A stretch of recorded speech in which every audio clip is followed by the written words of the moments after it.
Assalamualaikum warahmatullahi wabarakatuh. Terima kasih buat kalian yang sudah mengklik video ini. Jangan lupa untuk klik tombol like serta subscribe, dan jangan lupa untuk nyalakan lonceng notifikasinya supaya dapat notifikasi terbaru dari akun nantinya. Selamat menonton. Hey yo, balik lagi kita belajar bareng, berprogres bareng di channel Eva Widya Official. Tapi sebelum masuk ke pembahasan materinya atau kita belajar barengnya, aku mau nanya dulu nih ke kalian, bagaimana nilai kalian di semester ganjil? Apakah memuaskan atau perlu perbaikan? Nah, buat kalian yang nilainya sudah memuaskan, jangan pernah merasa puas ya, terus perbaiki, belajar, supaya nilainya jauh lebih baik lagi dibandingkan semester lalu. Dan buat kalian yang perlu perbaikan nilainya, jangan mudah putus asa. Yuk, perbaiki dan pelajari materi-materi di semester 2 dengan lebih tekun lagi dibandingkan dengan semester kemarin. Oke guys, supaya waktunya tidak terlalu panjang, kita lanjut aja ke pembahasannya. Pembahasan pada materi kali ini yaitu mewarisi nilai luhur dan mengkreasikan puisi rakyat. Materi ini adalah materi bab kelima Bahasa Indonesia kelas 7. Dan biasanya materi ini adalah materi yang pertama dipelajari atau dibahas di semester kedua. Untuk itu teman-teman harus perhatikan video ini betul-betul, dan apabila ada hal yang penting silakan dicatat dan dirangkum. Dan jangan lupa untuk klik tombol like, subscribe, dan bila teman-teman mempunyai ide konten kreatif lainnya, jangan lupa tuangkan di kolom komentar. Langsung aja kita buka bukunya untuk mendapatkan materinya. Nah, di halaman pertama ini kita disediakan materi pengertian dari puisi rakyat. Nah, sebelumnya teman-teman udah yang tahu puisi rakyat itu apa? Dan ada apa aja puisi rakyat itu? Nah, buat teman-teman yang belum tahu, jangan khawatir, kita akan bahas di sini dengan tuntas. Oke, apa itu puisi rakyat? Puisi rakyat adalah puisi lama yang memiliki akar sejarah dalam khasanah kehidupan di rakyat Indonesia di masa lalu. Puisi rakyat merupakan puisi yang sudah turun-temurun dari rakyat Indonesia, rakyat itu sendiri. Kira-kira ada apa aja ya puisi rakyat itu? Yuk kita cari tahu lagi. Pembagian puisi rakyat. Puisi rakyat terbagi menjadi 3, yaitu ada syair, terus yang kedua ada berindam, dan yang ketiga ada pantun. Mungkin teman-teman udah tahu ya pantun tuh apa, soalnya pantun ini adalah puisi rakyat yang familiar di kalangan kita saat ini ya teman-teman. Lalu apa itu syair, berindam, pantun, dan bagaimana ciri-cirinya? Yuk simak lanjutannya. Syair. Pengertian dari syair itu sendiri adalah syair berasal dari Persia yang dibawa bersamaan dengan masuknya Islam. Syair berasal dari bahasa Arab, yaitu syair atau syu'ur, yang artinya perasaan yang menyadari, kemudian berkembang menjadi syair, yang artinya puisi dalam pengetahuan umum. Jadi syair ini berasal dari Persia yang dibawa masuk berbarengan dengan masuknya Islam. Lalu bagaimana ciri-ciri dari syair itu sendiri? Nah, ini ada contoh syair. Ciri-cirinya adalah syair berisi atas 4 baris. Coba kita hitung ya, ada 1, 2, 3, 4. Nah, setiap barisnya terdiri dari 8 atau 14 kata.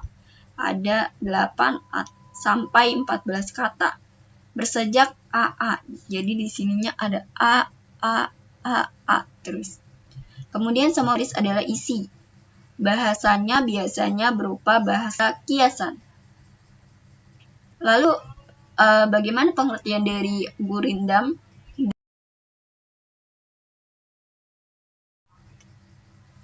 Nah, sampai materi di sini apakah ada yang perlu ditanyakan? Bila ada yang masih bingung, silakan tulis di kolom komentar pertanyaannya untuk didiskusikan bersama-sama nantinya. Oke kita lanjut aja ke pembagian puisi yang kedua, yaitu ada gurindam. Berbeda dengan syair, gurindam adalah puisi lama yang berasal dari negeri India. Istilah gurindam sendiri diambil dari bahasa India, yaitu kirindam, yang artinya mula-mula atau perumpamaan.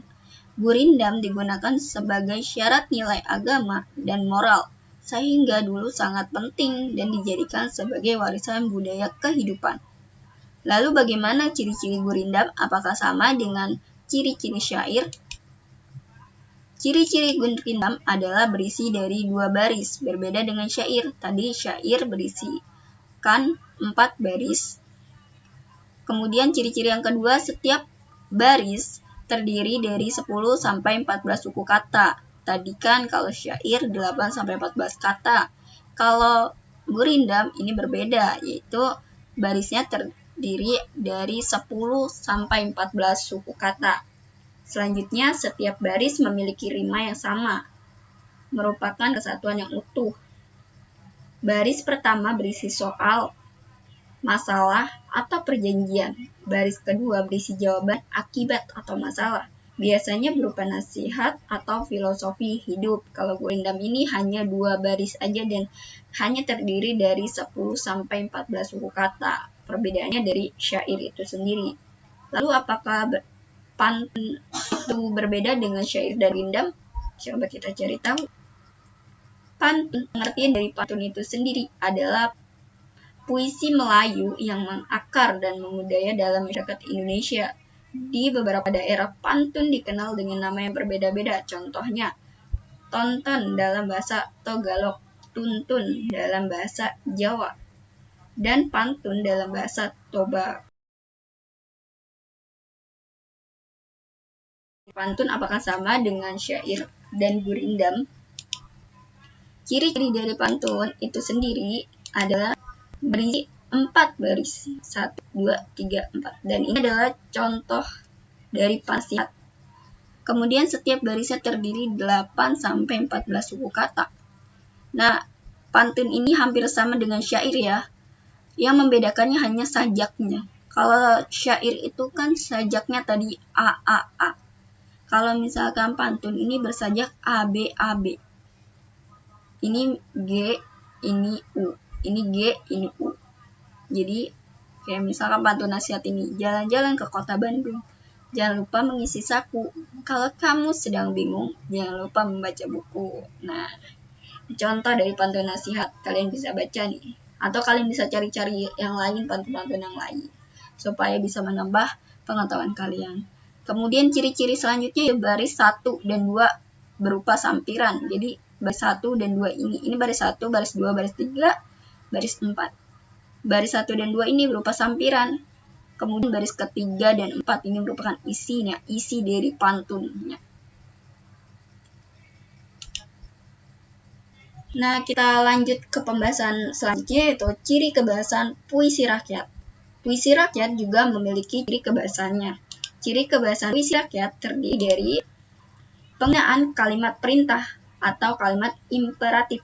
Kalimat yang isinya bermaksud memberi perintah. Contoh dari kalimatnya itu, buanglah sampah pada tempatnya. Yang kedua, penggunaan kalimat saran.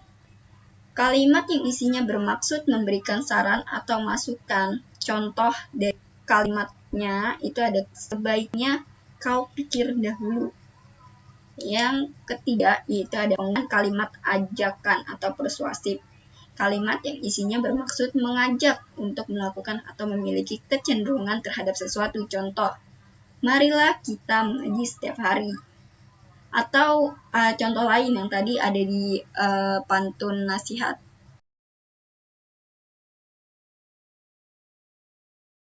Itu pantun nasihat itu ada, jika kamu bingung, jangan lupa membaca buku. Nah, itu merupakan kalimat dari saran. Terus yang keempat, itu ada penggunaan kalimat seru. Kalimat yang isinya berupa ekspresi rasa, baik kagum, heran, senang, dan sebagainya. Contoh kalimat seru adalah alangkah indah alam raya ini. Kemudian ciri kebahasaan yang kelima yaitu ada penggunaan kalimat larangan. Kalimat yang isinya mendorong orang untuk menghindari sesuatu. Contoh, jangan berprasangka buruk, atau kalimat lainnya yang merupakan kalimat larangan. Yang keenam ada penggunaan konjungsi. Konjungsi adalah kata penghubung. Kata hubung yang biasanya ada pada puisi rakyat adalah konjungsi tujuan, konjungsi sebab, konjungsi akibat, dan konjungsi syarat. Oh, materi kita sudah habis dan jangan lupa untuk di like, komen, dan subscribe.